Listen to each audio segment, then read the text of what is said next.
Police ಇಲಾಖೆ ನಟರಾಜ್ ಗೌಡ್ರೆ free hand ಇಲ್ವಾ ಅಂತ ಹೇಳಿ, ಯಾಕಂತಂದ್ರೆ ನೋಡಿ ಬೇರೆ ಬೇರೆ ಪ್ರಕರಣಗಳಲ್ಲಿ, ರಾಜಕೀಯ ಬೆರೆತ ಪ್ರಕರಣಗಳಲ್ಲಿ ಎಷ್ಟು ಬ್ಯುಸಿ ಆಗ್ಬಿಟ್ಟಿದ್ದಾರೆ ನಮ್ಮ ಪೊಲೀಸರು ಅಂತಂದ್ರೆ, ಈ ಪ್ರಕರಣ ಅಂಜಲಿ ಮರ್ಡರ್, ಅವ್ರ ಅಜ್ಜಿ ಹೋಗಿ ಹಿಂದಿನ ದಿನ ಕಂಪ್ಲೇಂಟ್ ಕೊಟ್ಟಿದ್ದಾರೆ, ಅಲ್ಲಿನ ಸ್ಥಳೀಯರು ಹೋಗಿ 2-3 ತಿಂಗಳು ಮುಂಚೆನೆ ಅಲರ್ಟ್ ಮಾಡಿದ್ದಾರೆ. ಇಂಥ ಒಬ್ಬ ವಿಕೃತ ಮನಸ್ಸಿನ ವ್ಯಕ್ತಿ ಇದ್ದಾನೆ, ಈತನಿಂದ ಕಾನೂನಿನ ಉಲ್ಲಂಘನೆ ಆಗೋ ಎಲ್ಲಾ ಪಾಸಿಬಿಲಿಟೀಸ್ ಇದೆ ಅಂತ ಹೇಳಿ ಪೊಲೀಸರು ಕ್ರಮ ಕೈಗೊಳ್ಳಿಲ್ಲ.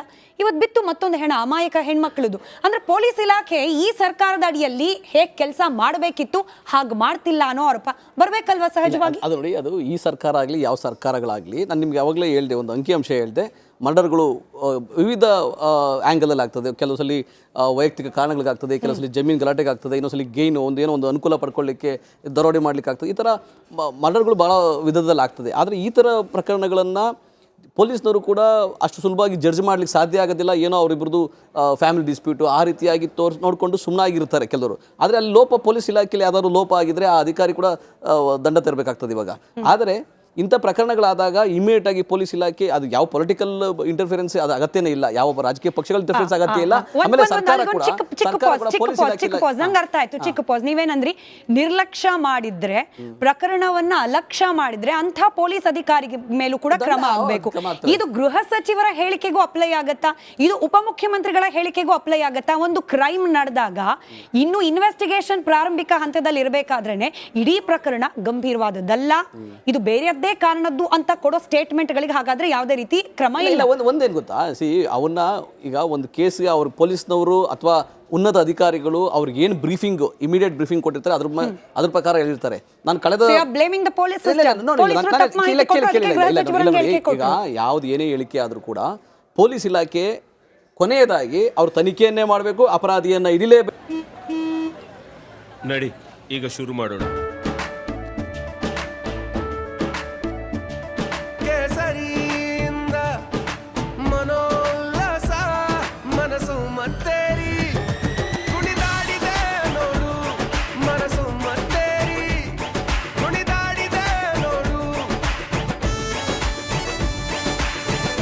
ಕ್ಷಣ ಕ್ಷಣವೂ ಆಚರಿಸಿ ಕೇಸರಿ ಹಬ್ಬ.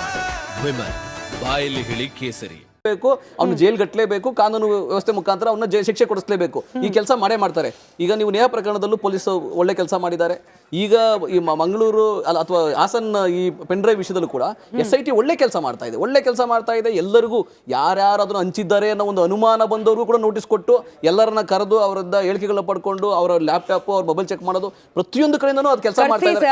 ಆರೋಪಿನ ಯಾವಾಗ ಕರೆಸ್ತೀರಿ?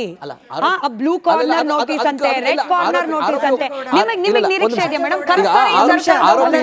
ಆರೋಪಿ ಸಂಸದ ಆಗಿರೋದ್ರಿಂದ, ಆರೋಪಿ ಫಾರಿನ್ಗೆ ಪಲಾಯನ ಮಾಡಿರೋದ್ರಿಂದ ಆತನಿಗೂ ಕೂಡ ಹಿಡ್ಕೊಂಡ್ ಬರಬೇಕು, ಕರ್ಕೊಂಡ್ ಬರೋದು ಅಂದ್ರೆ ರಾಜ್ಯ ಸರ್ಕಾರಕ್ಕೆ ಅಷ್ಟು ಪವರ್ ಇಲ್ವಾ?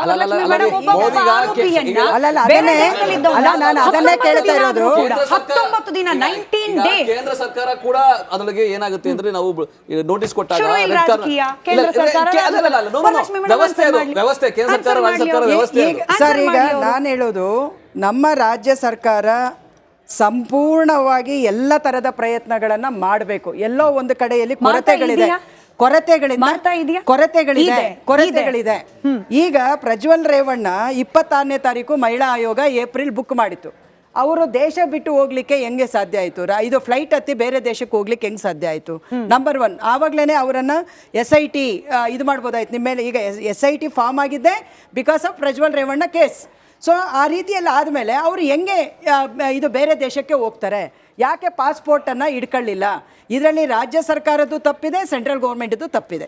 ಈಗಲೂ ಕೂಡ ರಾಜತಾಂತ್ರಿಕವಾದಂಥ ಒಂದು ಪಾಸ್ಪೋರ್ಟನ್ನು ಸೆಂಟ್ರಲ್ ಗೌರ್ಮೆಂಟ್ ಕೊಟ್ಟಿರುತ್ತೆ. ಈಗ ನಮ್ಮ ರಾಜ್ಯ ಸರ್ಕಾರ ಏನು ಹೇಳ್ತಾ ಇದೆ, ಬ್ಲೂ ಕಾರ್ನರ್ ನೋಟಿಸ್ ಕೊಟ್ಟಿದ್ದೀವಿ, ಈಗ ರೆಡ್ ಕಾರ್ನರ್ ನೋಟಿಸ್ ಕೊಡ್ತೀವಿ, ಆಮೇಲೆ ಮಾಡ್ತೀವಿ.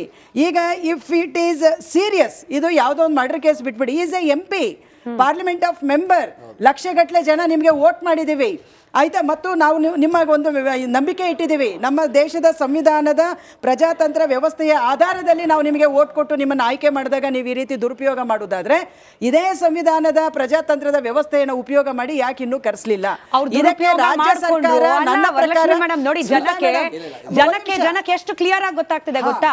ಅವರು ಸಂಸದರಾಗಿ ತಮ್ಮ ಪವರ್ ಅನ್ನ ದುರುಪಯೋಗ ಪಡಿಸ್ಕೊಂಡಿದ್ದ ಆರೋಪಿಯನ್ನ ಎಸ್ಕೇಪ್ ಆಗ್ಲಿಕ್ಕೆ ಕಾಂಗ್ರೆಸ್, ಬಿಜೆಪಿ, ಜೆಡಿಎಸ್ ಎಲ್ಲ ಸೇರಿ ಪ್ರೊಟೆಕ್ಟ್ ಮಾಡಿದ್ರು. ಇದೆಲ್ಲ ಅಂತ ಹೇಳ್ತೀರಿ.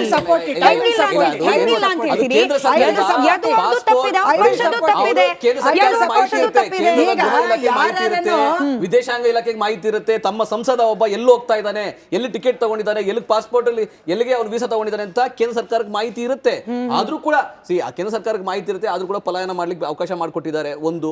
ಎರಡನೇದು, ಆತನಿಗೆ ಮುಂಚೆನೇ ಅವ್ರ ಮಾಹಿತಿ ಇದೆ, ಈತನ ವಿರುದ್ಧವಾದ ವಿಡಿಯೋಗಳಿದಾವೆ ಅಂತ ಬಿಜೆಪಿ ಸರ್ಕಾರಕ್ಕೆ ಇರಲಿಲ್ಲ ಮಾಹಿತಿ. ರಾಜ್ಯ ಸರ್ಕಾರವನ್ನು ನಡೆಸ್ತಾ ಇರುವ ಕಾಂಗ್ರೆಸ್ ಪಕ್ಷಕ್ಕೆ ಏನೂ ಗೊತ್ತಿರಲಿಲ್ಲ. ಇಂಥದ್ದೊಂದು ಪೆನ್ ಡ್ರೈವ್ ಇದೆಯಂತೆ, ಪೆನ್ ಡ್ರೈವ್ ಅಲ್ಲಿ ಇಂಥ ಅಪರಾಧಗಳಾಗಿದೆಯಂತೆ, ದೂರ ಬರೋ ಮುಂಚೆ ಏನೂ ಗೊತ್ತಿರಲಿಲ್ಲ.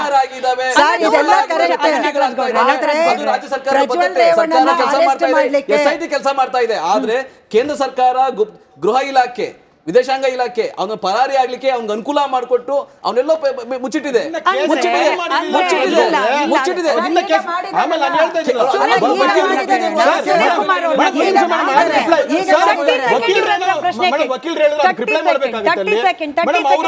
ಬರ್ತೀನಿ ಅದು ಸರ್, ಬರ್ತೀನಿ. ಇಲ್ಲ ಸುನೀಲ್ ಕುಮಾರ್ ಅವರೇ, ಅಪರಾಧಗಳು ಕಮ್ಮಿ ಆಗ್ತಾ ಇದೆ ಅಂತ ಯಾವ ಆಂಗಲ್ ಅಲ್ಲಿ ಹೇಳ್ತಾರೋ ಗೊತ್ತಾಗ್ತಾ ಇಲ್ಲ ಮೇಡಮ್. ರಾಜ್ಯದಲ್ಲಿ ಹೇಳ್ತಾ ಇದ್ದಾರೆ ಕಳೆದ 1 ವರ್ಷದಿಂದ ತಗೊಂಡಾಗ್ಲೂ it is on the rise ಅದಲ್ಲಿ. ಯಾವ ಆಂಗಲ್ ಅಲ್ಲಿ ಹೇಳ್ತಾರೋ ಗೊತ್ತಿಲ್ಲ ಅದಲ್ಲಿ. ಮತ್ತೆ ಇದನ್ನ ಏನ್ ಗೊತ್ತಾ, ಇಟ್ ಈಸ್ ಗಿವಿಂಗ್ ಒಂದ್ ನಿಮಿಷ ಮೇಡಮ್, ಲಾಸ್ಟ್ 5 years ಇವರೇ ಇದ್ದದ್ದು ಮೇಡಮ್. ಒಂದ್ ನಿಮಿಷ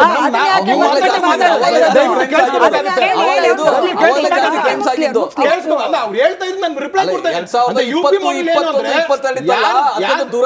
ತಪ್ಪು ಮಾಡಿದ್ರು ಅವ್ರಿಗೆ ಇಮಿಡಿಯೇಟ್ ಶಿಕ್ಷೆ ಆಗುತ್ತೆ. ಈಗ ಸಿದ್ದರಾಮಯ್ಯ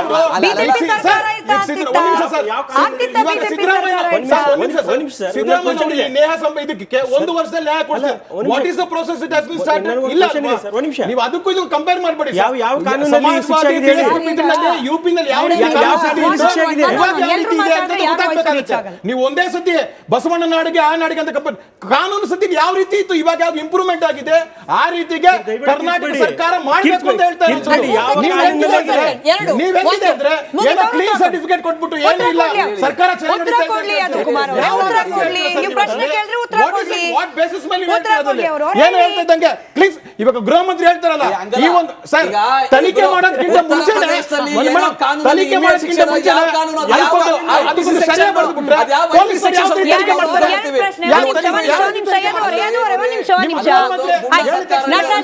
ನಟರಾಜ್ ಗೌಡ್ರೆ ಒಂದೇ ಸೆಕೆಂಡ್.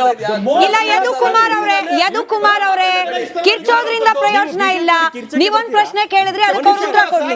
ಇರಿ ಯದು ಕುಮಾರ್ ಅವ್ರು ಉತ್ತರ ಕೊಡ್ಲಿ. ನೀವು ಕೇಳಿದ್ರಿ ಪ್ರಶ್ನೆ, ನೀವು ಪ್ರಶ್ನೆ ಕೇಳಿದ್ರಿ ಅಲ್ವಾ?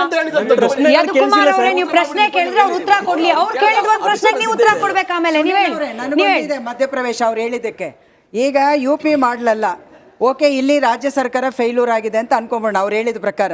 ಈಗ ಕುಸ್ತಿಪಟುಗಳು ಅಂತಾರಾಷ್ಟ್ರೀಯ ಮಟ್ಟದಲ್ಲಿ ಅವಾರ್ಡನ್ನು ತಗೊಂಡು ಬಂದು ಅವ್ರ ಮೇಲೆ ಲೈಂಗಿಕ ಕಿರುಕುಳ ಆದಾಗ ತಿಂಗಳಾನುಗಟ್ಟಲೆ ಡೆಲ್ಲಿಯಲ್ಲಿ ಕೂತ್ಕೊಂಡು ಹೋರಾಟ ಮಾಡಿದಾಗ ಏನು ಮಾಡ್ತಿದ್ರು ಇವರು.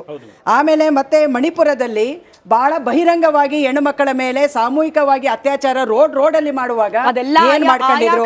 3 ಲಕ್ಷ 70,000 ನಮ್ಮ ರಾಜ್ಯ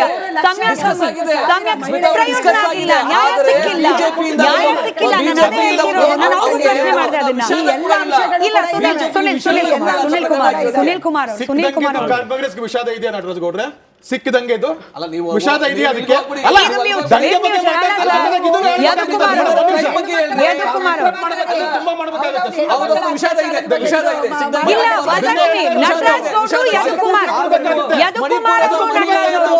ಕೇಳಿಸ್ಕೊಳ್ಬೇಕು, ಇಬ್ರು ಕೇಳಿಸ್ಕೊಳ್ಬೇಕು. 2 ರಾಷ್ಟ್ರೀಯ ಪಕ್ಷದ ವಕ್ತಾರರು